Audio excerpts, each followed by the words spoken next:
हम हैं मुंबई के अंधेरी आराम नगर में, जो एक ऐसी जगह है जहाँ पे आपको सिर्फ आसपास स्टूडियोज़ और एक्टर्स ही देखने को मिलेंगे। और हम हैं अभी विनोद के साथ। विनोद इसलिए बोलती हूँ बिकॉज़ अशोक आपको सब विनोद के नाम से ही जानते हैं। जी। और अशोक आ चुके हैं कैन फिल्म फेस्टिवल से बैक टू आराम नगर। तो हमने उनको यहाँ पकड़ लिया है। विनोद, हम आप पहले लोगों को बताइए कि हम आराम नगर में क्यों सोचे ये इंटरव्यू करने का। आ, ये आपने सोचा था कि हाँ, जहाँ से शुरुआत की है हमने, और आज ये 12-13 साल का सफ़र रहा मुंबई का। और इसमें हमने मतलब मैंने अपने जीवन में इतने पड़ाव देखे, तो ये अच्छी जगह थी। जैसा कि हम लोगों ने डिसाइड किया कि यहाँ से शुरू करते हैं। तो शुरुआत तो आपकी भी जी, यहीं से हुई थी। जी, बिल्कुल, बिल्कुल, बिल्कुल, यहीं से शुरुआत हुई थी। यहाँ जितने ये पीछे स्टूडियोज़ हैं, यहाँ आगे हैं, इधर, तो यहाँ हम लोग लाइन लगाते थे इंट्रो के लिए। जब 2011 में मैं आया था, तो वो बहुत मतलब यूँ होता था कि बस किसी तरीके से इंट्रो हो जाए या फिर किसी तरीके से ऑडिशन हो जाए तो बात बने, कुछ क्रैक हो और कुछ मामला आगे बढ़े। आराम नगर से कैन फिल्म फेस्टिवल, हमें प्लीज़ बताइए ये जो सफ़र रहा है आपका, कैसा रहा है? और घर में जब आप लोगों को बोले कि मैं कैन जा रहा हूँ, उनका क्या रिएक्शन था? नहीं, ये मतलब उनके लिए तो खैर क्या रिएक्शन रहेगा। उनको लग रहा था कि हाँ, शायद अब ये हो जाएगा तो कुछ और इसके जीवन में बदलाव हो जाएंगे। जैसे पिताजी को, अच्छा ये क्या होता है, मतलब क्या वहाँ जाने से कुछ और काम मिल जाएगा तुम्हें, या कुछ तुम्हारी ज़िंदगी बदल जाएगी। तो उनको इतना ही लगता है, खुश थे कि हाँ, चलो फ्रांस जा रहा है, कांस फ्रांस में है। लेकिन ये फिल्म मेरे लिए बहुत इम्पोर्टेंट है, क्योंकि इसमें एक तरीके की मुख्य सिस्टर मिडनाइट। सिस्टर मिडनाइट, इसमें मैं हूँ और मेरे साथ है राधिका आप्टे, जो कि पता नहीं हर एक्टर का ये भी लग सकता है कि आप एक बेहतरीन अभिनेत्री के साथ काम कर रहे हैं, और राधिका वो अभिनेत्री हैं और वो कमाल की हैं। और इस आई फिल्म एग्री। में इवन इवन सिस्टर मिडनाइट में मतलब मैं कहूँगा कि वो तूफानी है। ये अब तक का मुझे लगता है कि उनका सबसे बेस्ट काम है। और मेरे लिए भी ये फ़िल्म बहुत अद्भुत है, क्योंकि एक मुख्य भूमिका निभाना और राधिका जी के साथ निभाना, और वो मेरे लिए मतलब मेरे आज भी ओह, रोंगटे खड़े हो गूज़बम्प्स। जाए। ही तो इज़ हैविंग वाक़ई गूज़बम्प्स। यस, वो मतलब जिस दिन मुझे पता चला कि मैं ये फ़िल्म कर रहा हूँ, तो वो मेरे लिए बहुत बहुत प्यारा पल था, बहुत प्यारा पल।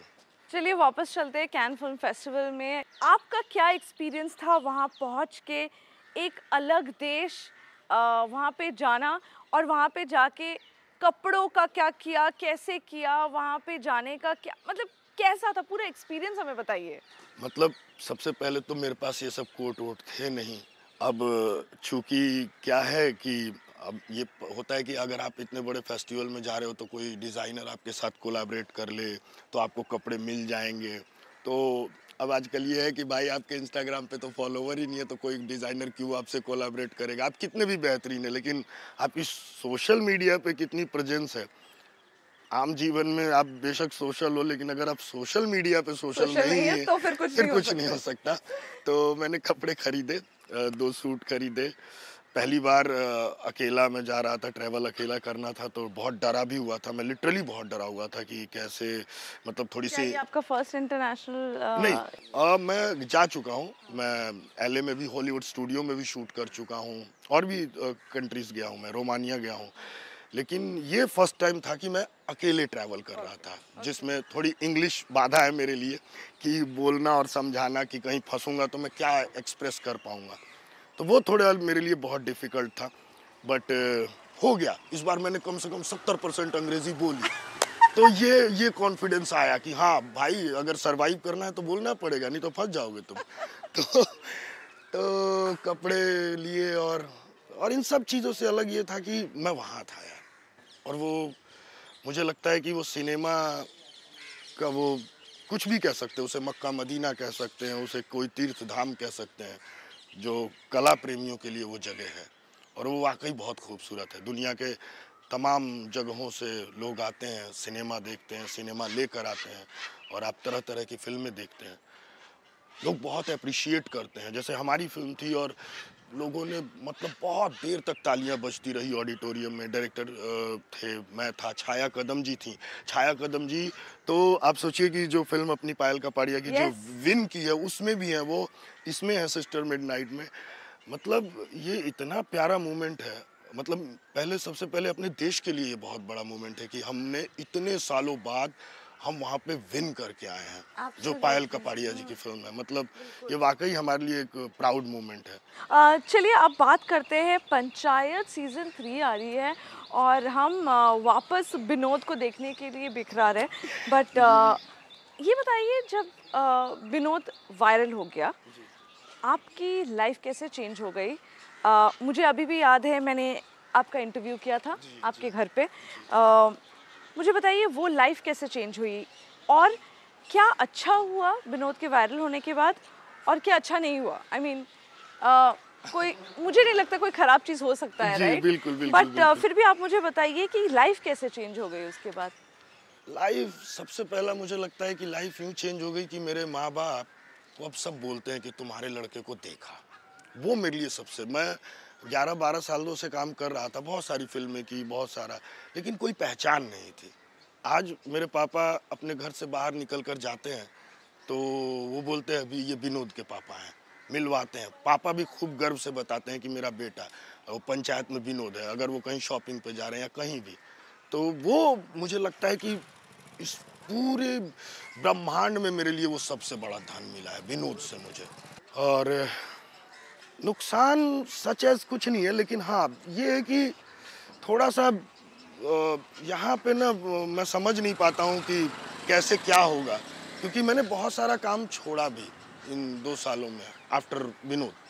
क्योंकि वो बिल्कुल उसी तरीके के रोल्स और वैसा ही कि स्टीरियोटाइप हो जाता है। स्टीरियोटाइप का, तो पता नहीं, पैसे भी मुझे मिल जाते, पैसे भी बहुत सारे थे कि वो करता तो मुझे, लेकिन पता नहीं अभी मेरे लिए ना ज़िंदगी में पैसा बहुत इम्पोर्टेंट नहीं है और ना कभी रहा है। मैं खुश हूँ।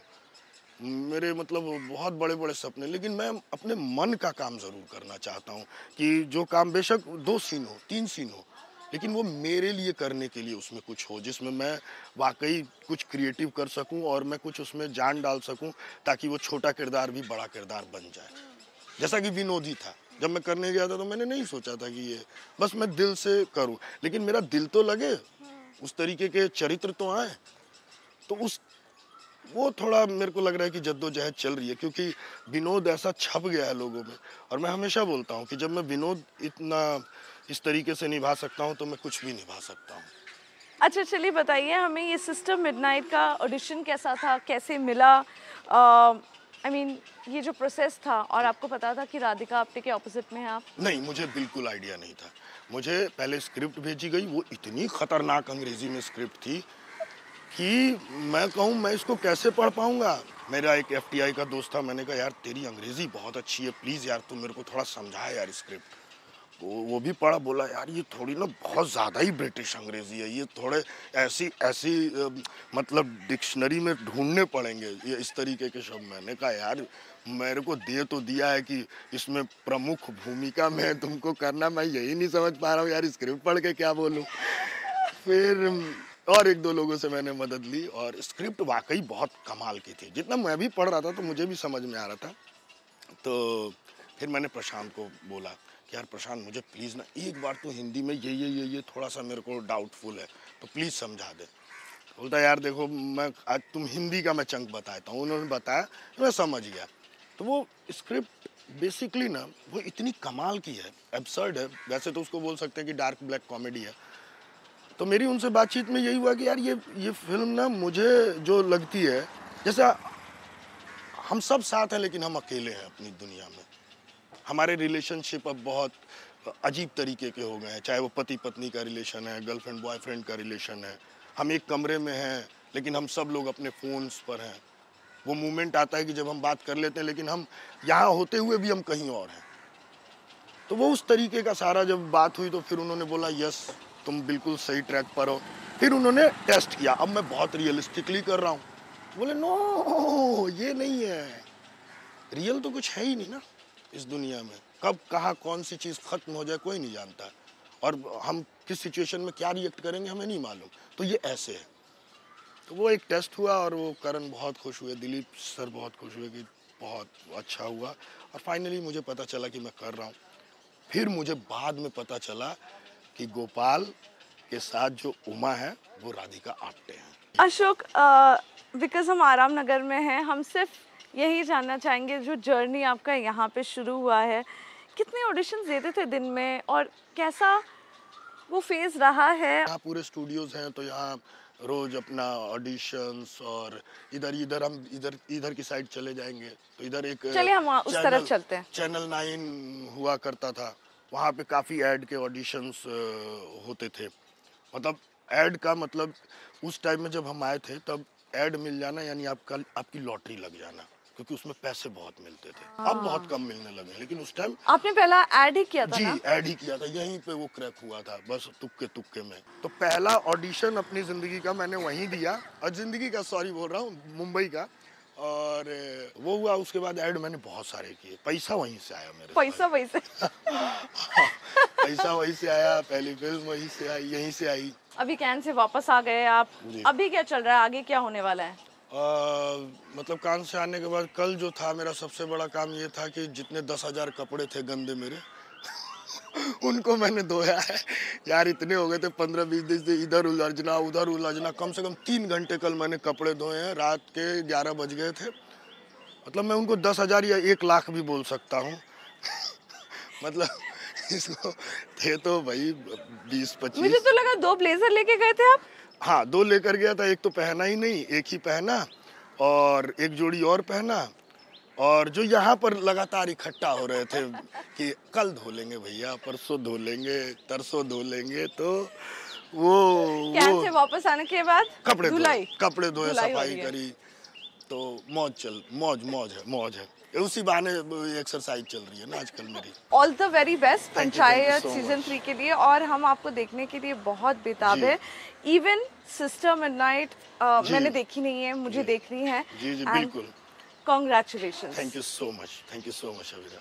हमेशा आप सपोर्ट करती हैं, इस चीज़ के लिए बहुत बहुत शुक्रिया यार आपका। बिल्कुल, थैंक यू।